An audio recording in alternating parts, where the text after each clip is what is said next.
The title of this presentation is Integrated Pest Management. My name is Cecil Tharp, and I'm the Montana State University Pesticide Education Specialist. Many view integrated pest management as only focusing on chemical management. That is untrue, and this presentation will navigate the concept of integrated non-chemical approaches versus when and if pesticides are necessary. To understand pest management, we must understand the history of pest management. This takes us back to 1938 when a Swiss chemist synthesized one of the first organochlorine insecticides. This insecticide was cheap to use and worked well for insect management. As you can see in the picture on the left, the flight attendant is spraying this insecticide to target mosquitoes to minimize the spread of malaria. This chemical is also being used in the picture on the right during World War II in a delousing campaign to reduce typhus. This chemical saved millions of lives and was viewed as a silver bullet by many in managing insects. This insecticide is known as DDT. This is one of the first synthetic pesticides used broadly around the world and resulted in an over-reliance on pesticides to manage pests. This often was a zero-tolerance approach to managing insects with DDT, resulting in this chemical being used repeatedly every year when use of this pesticide was unnecessary. The over-reliance on pesticides resulted in many issues. One issue is termed biomagnification. Biomagnification occurs when the rate at which you apply a chemical in the environment can be magnified through the tropic pyramid. For example, when DDT was applied, it is estimated to be at a concentration of 0.000003 parts per million. However, due to this chemical being fat-soluble, it is amplified over time. For example, the zooplankton pick up the DDT from water, and it becomes concentrated.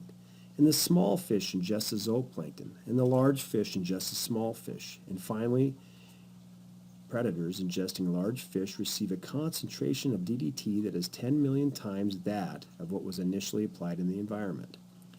At this concentration, reproductive effects can be seen. Most notably in the United States, many researchers noted eggshell thinning of the bald eagle. The over-reliance of the pest management industry on pesticides was questioned due to biomagnification. Another concern with the over-reliance on pesticides is resistance. Resistance occurs when there is the ability of a pest population to tolerate a pesticide that it once was vulnerable to. Pests, even of the same species, have slightly different genetic codes, or what we call genotypes. For example, with humans, some may have blonde hair, others may have dark hair. Some may have no hair at all due to slightly different genotypes. Pests, though in low frequencies, often have individuals that may be able to survive a pesticide mode of action. In this figure, the insect that is red creates an enzyme that neutralizes a particular pesticide mode of action. However, this resistant pest represents only a fraction of the overall population prior to any pesticide use, as you can see in the image in the upper left-hand corner. However, over time, after frequent applications, this resistant genotype survives in higher frequencies, which increases the resistant genotype in future generations. If the same mode of action is over-applied, eventually, most of the population may become resistant to this pesticide mode of action, as you can see in the image in the lower right-hand corner. Resistance can be decreased by mixing modes of action and using non-chemical approaches to manage pests. This video will demonstrate insecticide resistance and management.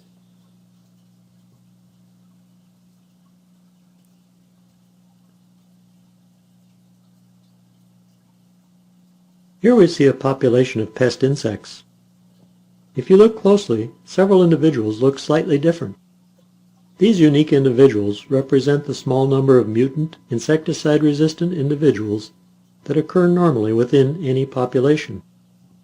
In this example, we see the population being treated with a cloud of insecticide, such as an organophosphate or carbamate, that kills the insects by blocking the acetylcholinesterase enzyme. The insecticide coats the bodies of the insects and is absorbed. Insects sensitive to the insecticide are killed. You will note that the insecticide destroys the wild-type individuals that represent the majority of the population, but the small number of mutated individuals are resistant and survive. At first, the insecticide has reduced the number of pest insects to a level that they are no longer a problem. With time, the mutated resistant survivors reproduce among themselves and produce a new population of pests that are now resistant to the types of insecticides that are toxic because they inhibit acetylcholinesterase. However, it is possible to control the new resistant strain of insects by using insecticides that act by a mechanism different from acetylcholinesterase inhibition. For example, pyrethroids that activate axon sodium channels may prove effective, or neonicotinoids that mimic acetylcholine at the synaptic receptor. Nonetheless, constant frequent use of any one of these alternative types of insecticides will ultimately produce another mutant strain resistant to its mode of action. Genes for insecticide-resistant enzymes, receptors, or channels are usually recessive, and they result in offspring that are not as competitive in the normal, untreated environment as are the original normal wild-type insects. In any of these cases, if insecticide use is stopped, the resistant mutant individuals will start to interbreed with nearby wild-type populations, and eventually the dominant wild-type individuals will again comprise the majority of the population. Once more, this new population is sensitive to all insecticides, but within this population there is always, still, a small number of mutant individuals resistant to the various types of insecticidal mechanisms.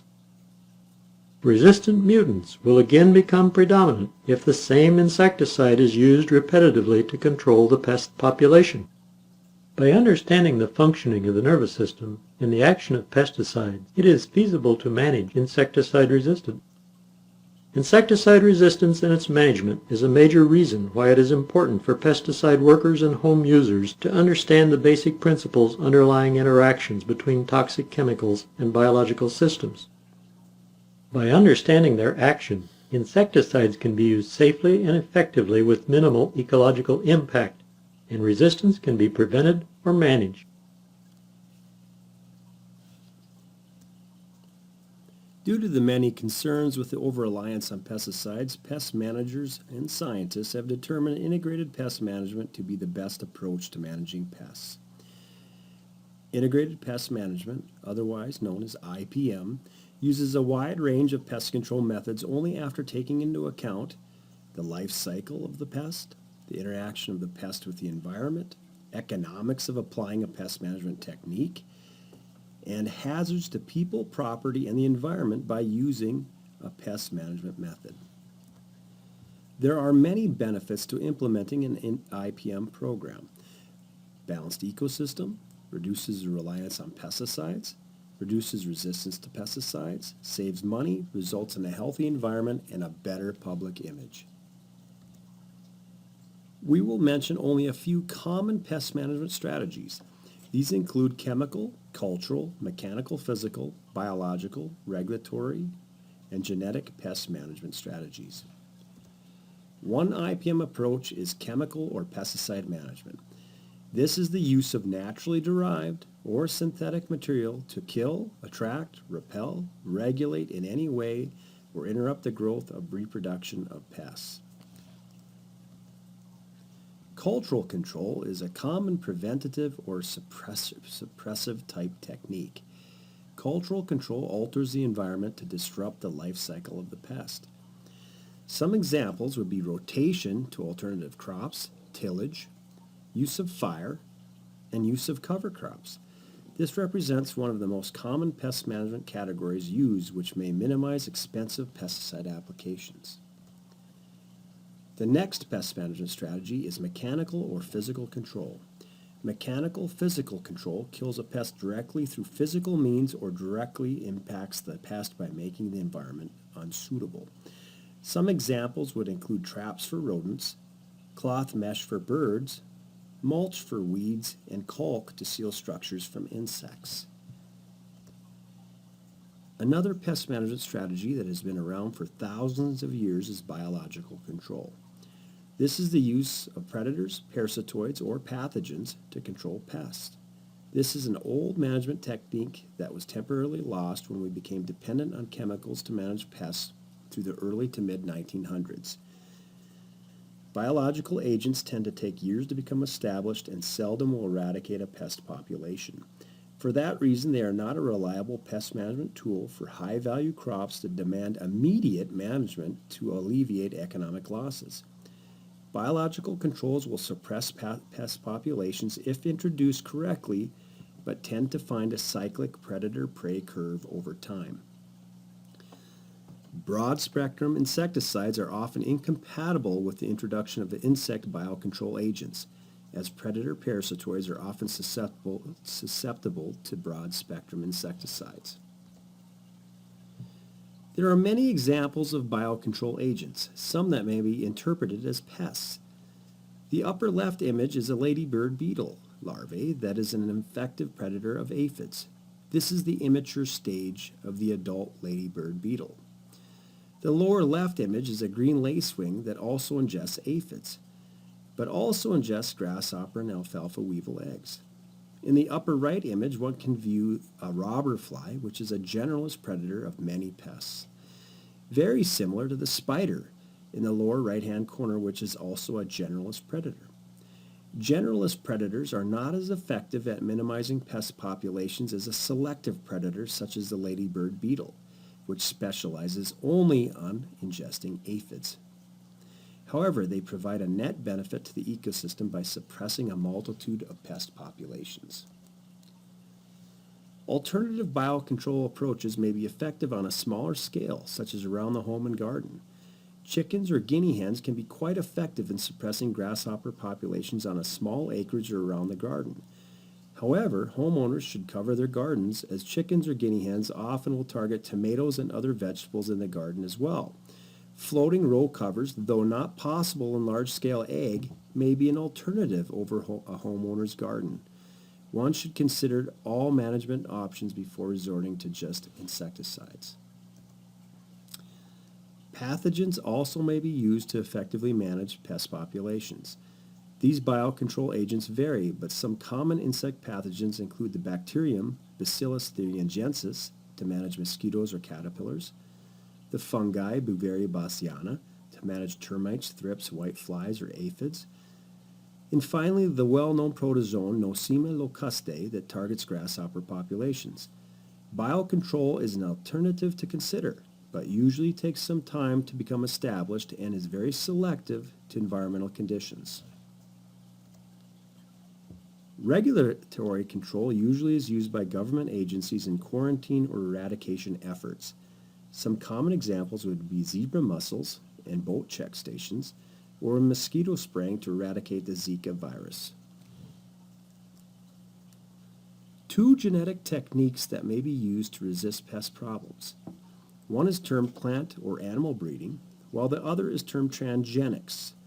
Plant-animal breeding selects for resistant traits through selective breeding over multiple generations, whereas transgenics using resistant genetic material from one organism and is inserted into another host animal or crop to render it resistant to pest populations. These preventative methods should only be used when pests reoccur annually. Some common examples include Roundup-tolerant crops, dicamba-tolerant crops, or Bt corn. Pest managers using IPM should follow these steps. First, identify and research the pest. Second, monitor the pest. Third, develop a pest management goal. Fourth, we must implement the IPM program. And finally, record and evaluate the results. Accurate pest identification is the most important and critical steps to using IPM. One must get out into the field and not guess based on history or neighborhood perspectives. Once a pest is identified, the damage incurred should be associated with the pest prior to invoking a pest management goal. It is very important to not only identify the pest, but research management strategies, life cycle, and history of the pest. Don't reinvent the wheel, as there are many resources available to assist applicators. Pest managers may utilize MSU Extension weed, insect, or plant disease specialists, MSU County Extension agents, MSU Extension fact sheets, or utilize the MSU Extension Scudder Diagnostic Laboratory for identification and management recommendations.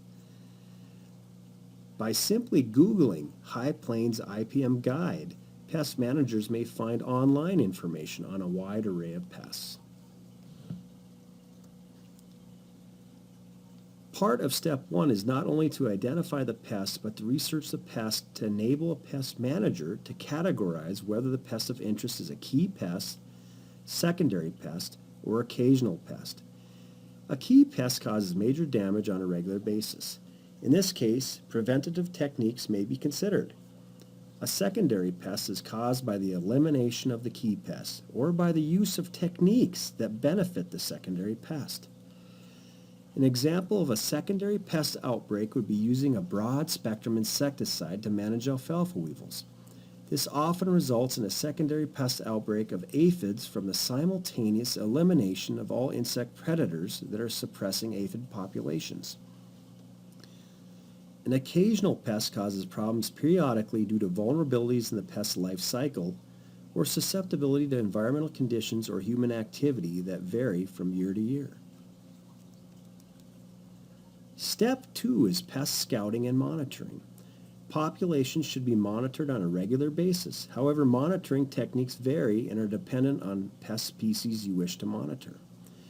There are relative monitoring estimates, such as sweep net samples, which can give a pest manager a quick, relative estimate of insects in the field, or absolute estimates, which deliver pest managers a more accurate measurement of densities per unit area. Some examples of absolute management techniques would be insects per plant, insects per tiller, insects or rodents per trap, or insects per emergence cage. Pest managers should be able to decide how to monitor for a pest by proper research of online publications or using other MSU extension resources. If insects are being monitored, the monitoring technique should correspond to the economic threshold. One example would be spraying only when alfalfa weevil densities meet or exceed 200 larvae per 10 sweeps. If densities exceed the economic threshold, then applicators should consider spraying. With weeds, we must rank the tolerance level. If it is noxious, it ranked as a noxious weed, there is a zero tolerance approach in Montana. Spraying at the economic threshold will prevent the pest population from reaching the economic injury level. The EIL is the population density that causes loss equal to the cost of control measures. Pest managers should implement control measures when pest densities reach the economic threshold to prevent the population from reaching the economic injury level.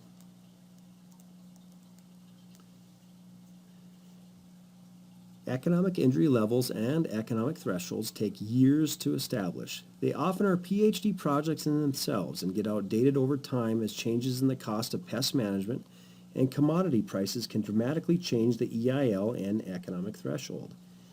Even though this is true, one should keep a close eye on the economic threshold if available, as it will provide a baseline approach. The EIL, or economic injury level, depends on many factors including cost of management per unit area, market value of crop, injury caused per pest, damage per injury amount, and the reduction in pest attack by the control measure itself. This graph shows a typical cyclic nature of most insect species and a corresponding EIL and ET, or economic threshold. What should you do at the population density designated with an A? Well, as we screwed that up. Okay. There we go. There's my glitch in this video, but we're going to go with it. Population density A is too early for a spray application. This is a good time to tighten up the scouting and prepare for the pesticide application by determining your pesticide approach while also calibrating spray equipment. Pest managers should only apply pesticides after it reaches the economic threshold. Weather conditions could drop insect densities down to zero in only a few days. What about population B? This is the perfect time to apply a pesticide as it is below the EIL yet above the ET.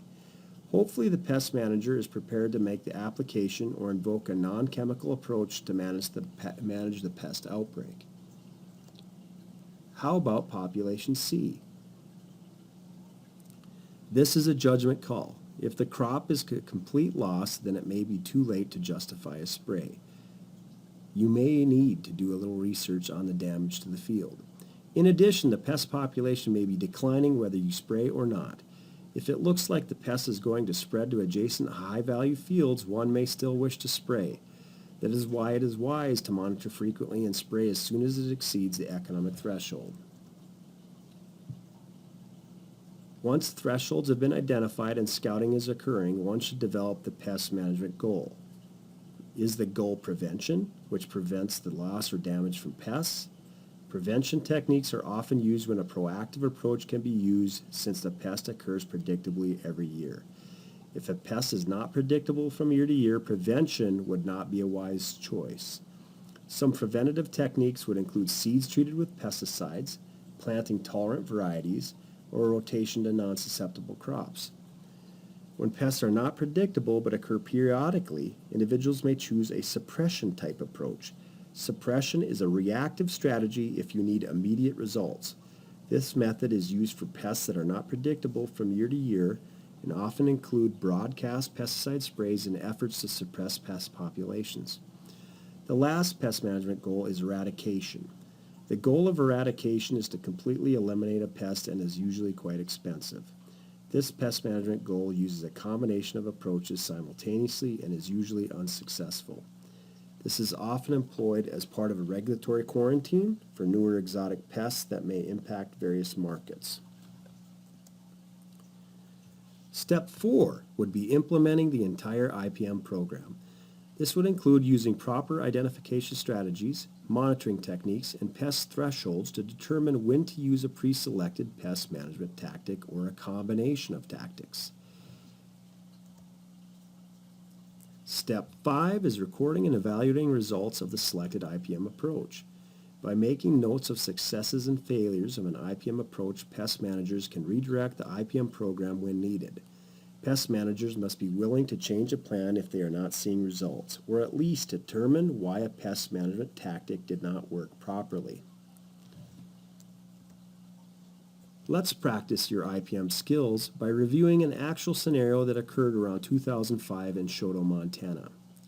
We received a complaint of 100% knockdown of a wheat field from wheat stem sawfly. They were using wheat stem sawfly resistant varieties in this example. And when we traveled to the site, we observed 100% knockdown or lodging, as you can see with this photo. What is the first step of your IPM program? The first step, of course, is identifying the pest. The pest manager must not assume it is the pest, but must verify the presence of the pest species, as many pests cause similar damage. In this example, sawfly was not found at the base of the stubble, but we did find small prepupae beneath the leaf sheath of almost every tiller, as you can see here. These were later identified as the prepupal stage of Hessian fly. This photo is the adult stage of the Hessian fly. Even though we have identified the Hessian fly as present in the field, what else must we do? We must correlate the damage to the field to the pest. By researching the pest, we learn that it emerges as an adult midsummer and deposits eggs under the leaf sheath. The larvae later emerge and feed around the leaf sheath, thereby girdling the plant. This weakens the plant so that a strong wind can easily knock down the field in a day. The damage does correlate with the identification of the Hessian fly, thereby verifying that the pest of interest is the Hessian fly, not the wheat stem sawfly. Further research would verify that the Hessian fly has been under control for 20 to 30 years, but was a threat in the 60s and 70s. Resistant varieties marketed for Hessian fly were marketed through the 80s, which eliminated the problem. By moving towards wheat stem sawfly resistant varieties, we are moving away from the Hessian fly resistant varieties. In addition, in many states, it is critical that planting occur early in the year to not allow the vulnerable stage of wheat to occur at the adult or egg-laying stage of Hessian fly. Upon further questioning of the producer in this example, the grower indicated he planted very late in the year due to wet conditions in the spring. If we were developing an IPM program for this producer, what is the next step after identifying and researching the pest? Step 2 would be determining how to monitor for the Hessian fly. Publications recommend monitoring for the presence of Hessian fly prepupae in fall and winter stubble. This is called the flax seed stage, as you see here. This is also what we identified when we inspected the field. Step 3 is to research the pest management strategies available and create the overall plan.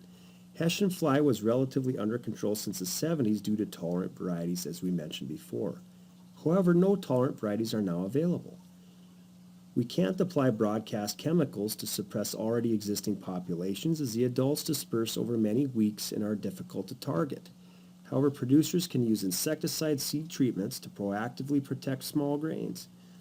Due to high levels of prepupae in the field that fall, the seed treatments thiothamoxam or imidacloprids should be used the following spring on planted seeds. The producer may also rotate to any broadleaf crop. However, he didn't wish to rotate due to the high value of wheat at that time. In addition, he was given the recommendation to not plant late in the year, as this makes his crop more susceptible to the Hessian fly. Steps 4 and 5 are quite straightforward. This is simply implementing the IPM goals and reassess the effectiveness of the goals the following year. Did suppressive seed treatments work? Did the neighbors have success when they didn't use seed treatments? Was the grower able to plant earlier in the year? When did his neighbors plant and what were their results? We found out our recommendations were extremely successful at managing Hessian fly in future seasons for this grower.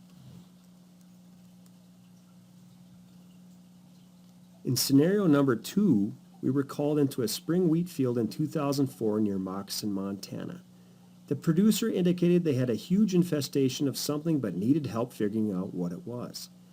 Upon visiting the field, this is what we viewed.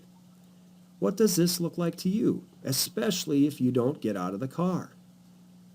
And this brings us back to the first step of IPM. What is it?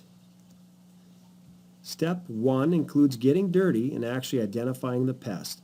Do not guess, as abiotic problems such as flooding, nitrogen deficiency, snowpack damage need to be screened out first.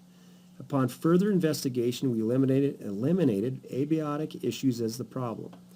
We also found an abundance of small greenish aphids on the leaves of many plants, as you can see in the photo on the right. Upon closer inspection, this was identified as Russian wheat aphid. However, we needed to cross-reference the damage of Russian wheat aphid with the damage we were observing in the field.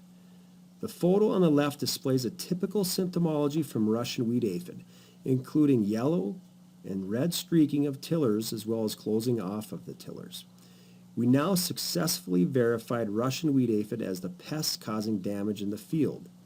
Identifying, not guessing, the proper pest is key in IPM. But what is the next step?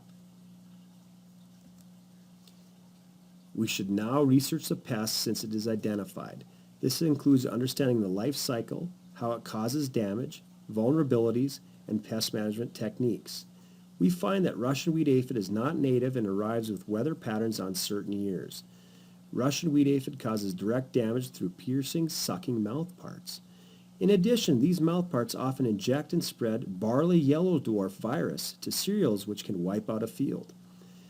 This virus causes red streaking of tillers of small grains, which we did see before.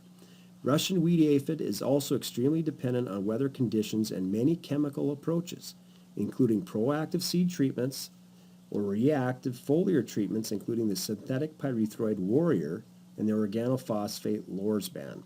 Each of these treatment alternatives are non-selective against almost all insects. With this information, we can also determine how to monitor for Russian wheat aphid. Research has set an economic threshold of 10 to 20% Russian wheat aphid infested tillers from early boot to flowering. This determines an absolute monitoring technique that should be used. If over 10 to 20% of tillers are infested, we would recommend a pesticide approach of some kind. We can integrate the identification of the pests monitoring, frequencies of monitoring, economic thresholds into the pest management plan. We assessed 35% of tillers were infested with Russian wheat aphid, and due to this, we determined the densities in the field have reached the economic threshold and a broad spectrum insecticide must be invoked to save the crop. Part of the plan should include the impacts on beneficial organisms. In this photo, you can see a ladybird beetle. Further investigation would show that we had an abundance of ladybird beetles that were feeding on the Russian wheat aphid. Should we still spray, even with natural enemies in the field? This is another good reason why we must wait until we reach the economic threshold to spray. These beneficials may control infestations prior to reaching the threshold on certain years, but not in this case. The only way to manage Russian wheat aphid and save this field is to apply a broad spectrum insecticide.